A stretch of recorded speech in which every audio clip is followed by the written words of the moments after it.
What if the life you built is exactly the life you're supposed to have, and you're just the one who's gone missing from it? Have you ever executed a decision flawlessly? The responsible choice, the safe choice, the choice that looked right on paper and still felt strangely absent from your own life afterward? If that's familiar, stay with me. Today we're talking about the slow drift between a life that looks right and a life that feels like home. The drift rarely happens all at once. It happens one reasonable decision at a time until one day the life adds up to something you don't fully recognize. High achieving women are especially prone to this because you're so good at executing that you can build an entire life on autopilot competence without ever checking whether you actually wanted it. Competence isn't the same as choice. You can execute a life flawlessly and still never have asked yourself if it's the only one you want. And the body knows the difference, even when the mind is busy being proud of what it's built.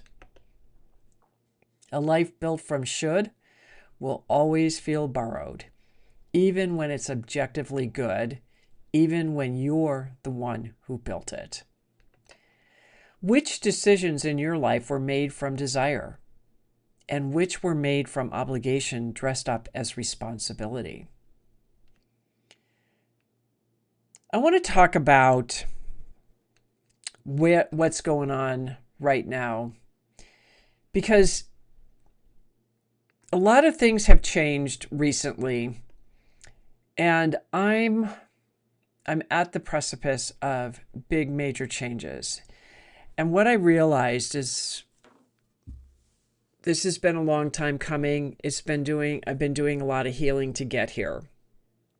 And I was thinking when I was going to talk about today was when I made the decision of my husband and how I was just doing what I was supposed to be. I mean, I lived my life the way I was supposed to be. I was supposed to go to college and get married and have 2.3 kids and the white picket fence and all of that.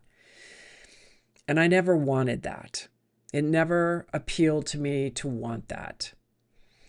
And when my husband asked me to marry him, I know deep down inside, being truly honest, was I felt like somebody wanted me. And that's the decision that I thought. And I loved my husband. Don't get me wrong. I was madly in love with him. But I don't think I married him for the reason that I should have married him. And the day after my wedding, I knew I made the wrong decision. I knew that. There was no getting around it. And so what I did is I chose to keep that. Because in my mind, I was married for life. That's how I felt about things. I'm married for life. I will make the best of it. I will do whatever I have to do. And of course, that's not what happened. What ended up happening is we ended up getting divorced. He was very jealous, very controlling, very possessive, and it was insanity after a while. I couldn't deal with it anymore. And what I ended up doing is I just started making different decisions. I mean, I wasn't bitter after the divorce. I still wanted to keep moving. And I still knew that I could still be in a relationship, a very long-term relationship, and the things that I always wanted were there. But I wasn't going to make it happen. It was, if it happens, it happens. And if not, it doesn't. But I had to make the different decisions. I had to make and become more conscious about the decisions I was making with my life. And that's why the books were so powerful when I look back at it. But the whole point of making conscious decisions to live the life that I want and not what society or my family decided I should live or what I should do or how I should be. Because, that should have, was so over should haves in my life that I wanted to be that.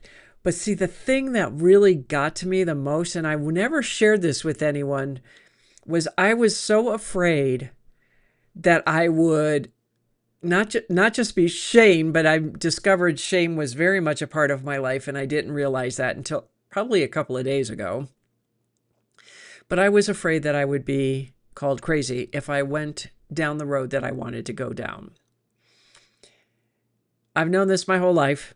My uncle told me at 17, I had gone into a drug rehab because I was so close to death. And he told me how much shame I brought onto the family. And I just remember rearing my head and saying something. And I was not that person back at 17 years old, but I did it that day and said, so you're telling me that I should have died instead of bringing shame on the family? I said, are you friggin' kidding me?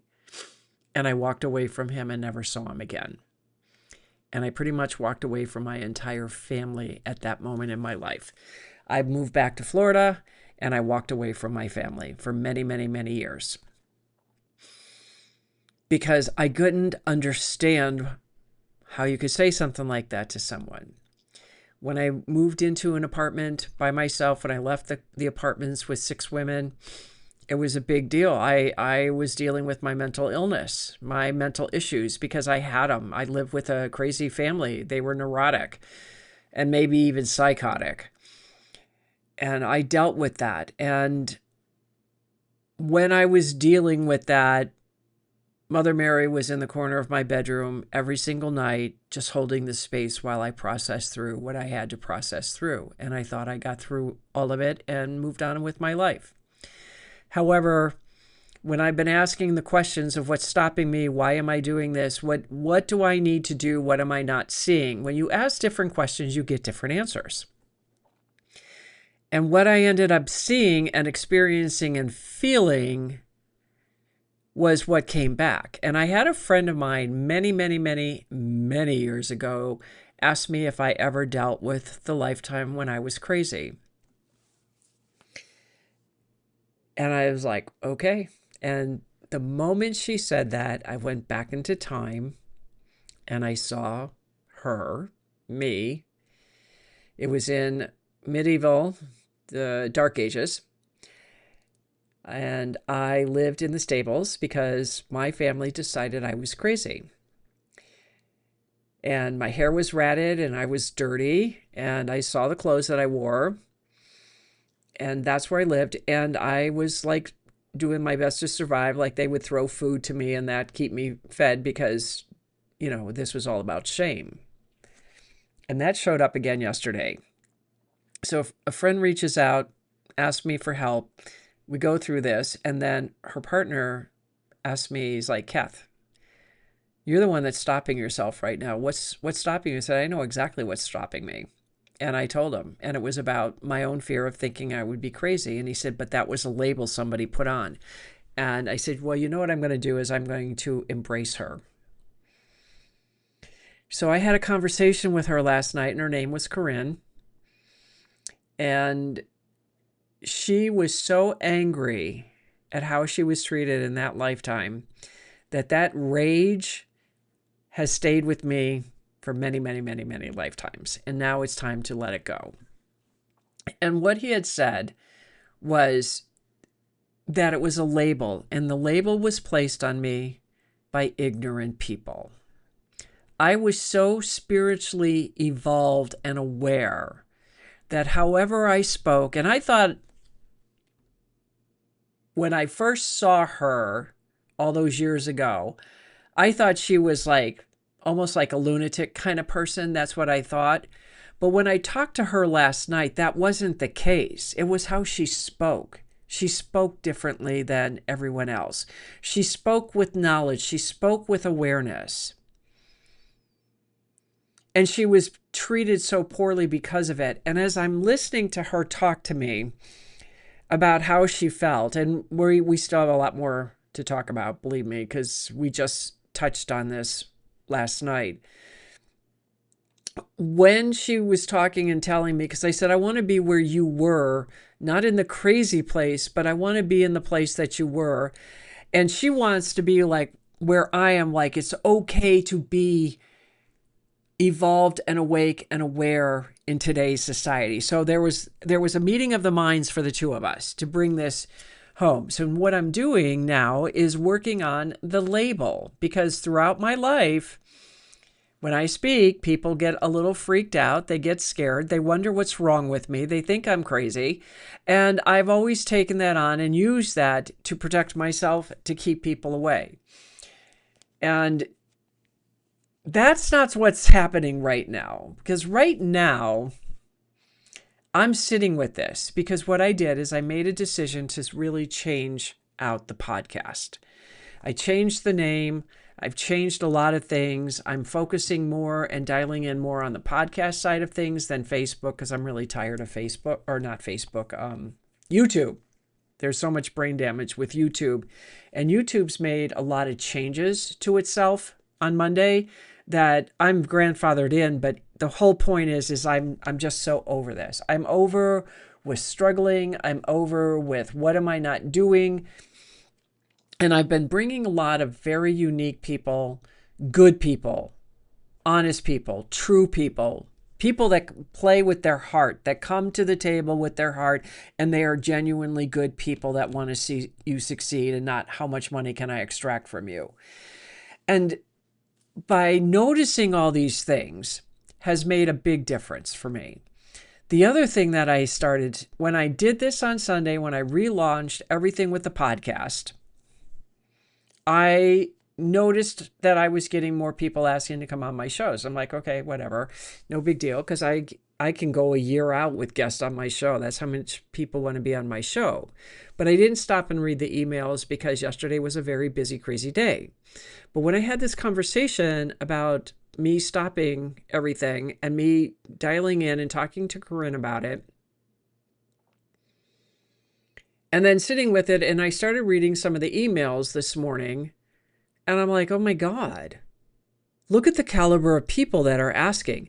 And and what I mean by that is the people wanting to come on are medical professionals. I mean, we're talking serious credited doctors that are taking the spiritual side of what I say to bring the physical side, the science behind what I'm saying, where there's a merging of science and spirituality, which I've always known was going to be coming, but I never thought I was going to be the one that starts promoting and bringing something like that in. That's the first big realization that hit. The second one is I'm sitting with it and I'm feeling this out inside my nervous system. Now, normally in my nervous system, I would be like crazy. I need a bottle of wine. Oh my God, I'm freaking out. I'm not doing that because I spent the last 3 months working on my nervous system, allowing whatever the little girl was complaining about or pissing about or whatever she was doing. She just wanted to be heard. And I've allowed her to speak. I've allowed her to release. So this part coming in about the insanity, the craziness of me by stepping in, because my ultimate desire has always been to be that person I have seen. I stand between two worlds. I know that. I've always known that. But to have what I want the way I see it, I'm the only one stopping it. And it was because I was afraid of being crazy. So now I'm working on putting down the label. I'm making different decisions because, see, I'm at a crossroads. I could sit there and say, okay, I can stay in the shoulda place and do what society tells me to do to be a good little girl. Or I can say, screw you, I'm here to do something, I'm going to do it, and I'm going to step into who I truly am in my magnificence, in the spiritual light being that I am, as we all are. And I'm making that decision. I have always watched some of the biggest movers and shakers on the planet. I've always watched them because I knew they struggled. They talked about their struggle. But there was a defining moment that when they got to the core of whatever was stopping them, everything changed. Their whole life changed. And I'm at that precipice right now. And I'm not afraid of it. I'm excited about it. I'm wearing it. I'm feeling it because what am I doing now? I need to reach out to people that have been here so I know how to handle this. I need to know what to do next. And it's not that I need to know how to do it. It's just that I want guidance because I don't want to sabotage it. I want to be able to do this the way I need to. And I know that if I go with the people that have already walked this, they can guide me. Because I'm sitting here, I'm already making decisions on who are my next guests going to be and what's in it for me. And that's not a selfish question. It's my show. And what is it in it for me?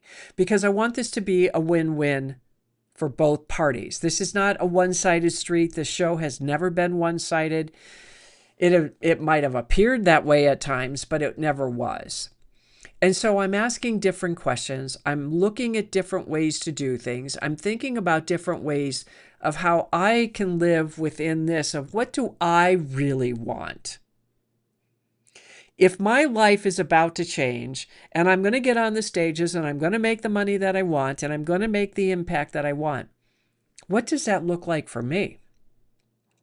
That's a big question, especially when we all remain very small and all the people around me have tried to keep me this small, and I'm busting out of that smallness and stepping into my greatness. And that's what I want. That's what this is about.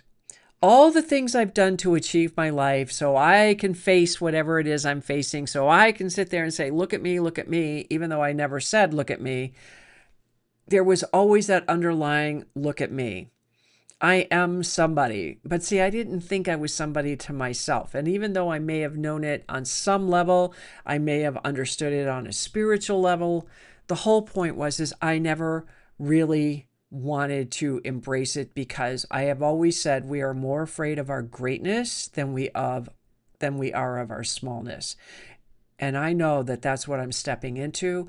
It's what I want to step into. And so that's why I'm sitting here. I'm actually walking this presentation, this conversation right here, right now. Because I am making different decisions. I am stepping into what I want. I am going to wear it and embrace it. And I don't care if it takes me a week or a month or a year. I don't think it'll take that long, but I'm going to be here. And since I don't know a whole lot of where I'm at or what could unfold at this moment, I have ideas. I'm going to sit and be with what I'm feeling right now. I'm feeling the excitement. And I'm not afraid. That's the thing. I'm not afraid. I'm feeling excited of like, wow, I've got the whole world before me, and what do I want? What do I want? And I am being with that, and I'm sitting with it, and I'm excited about it. And those are the same questions that I'm going to ask you. What is that you want? Because right now, what I want to do is I want you to take out a piece of paper and list 5 decisions currently shaping your life. It could be your home. It could be your work. It could be whatever commitments that you've made. It could be relationships. It can be whatever it is that is shaping your life at this particular moment. And then next to each one, I want you to write want or should. And be honest, not diplomatic. For each one you mark should, ask yourself, is this still the trade I want to make? Not with judgment, with honesty.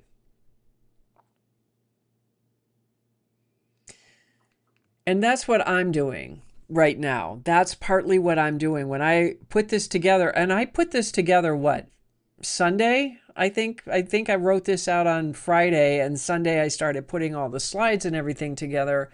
And I just sat there and thought,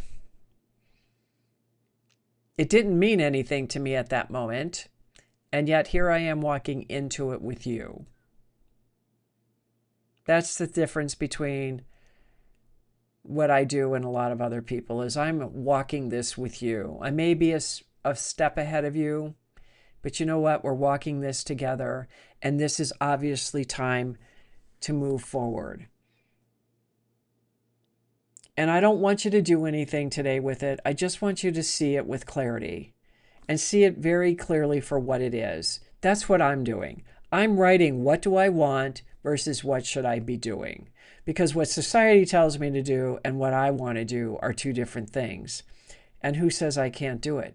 All the great people out there that have done anything have done what they wanted and what their mission was, and not what they should have done. And that's something to think about, especially in the craziness of our times. It's time for us to stand up. So what I want you to do now is go ahead and close your eyes. And put your hand on your heart and take in a deep breath. And let it all out.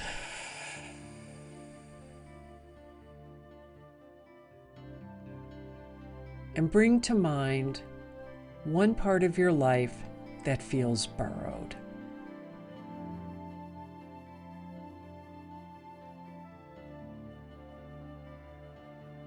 Just name it silently. And you don't have to fix it today.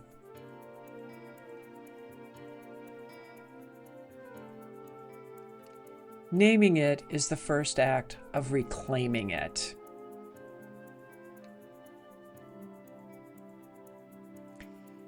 And quietly say to yourself, I am allowed to want what I want, even now. Even here. This life is mine to choose, starting today.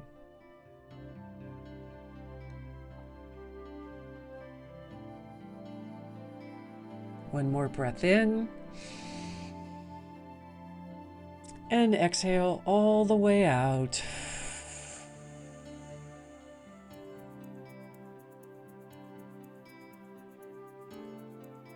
And when you're ready, open your eyes.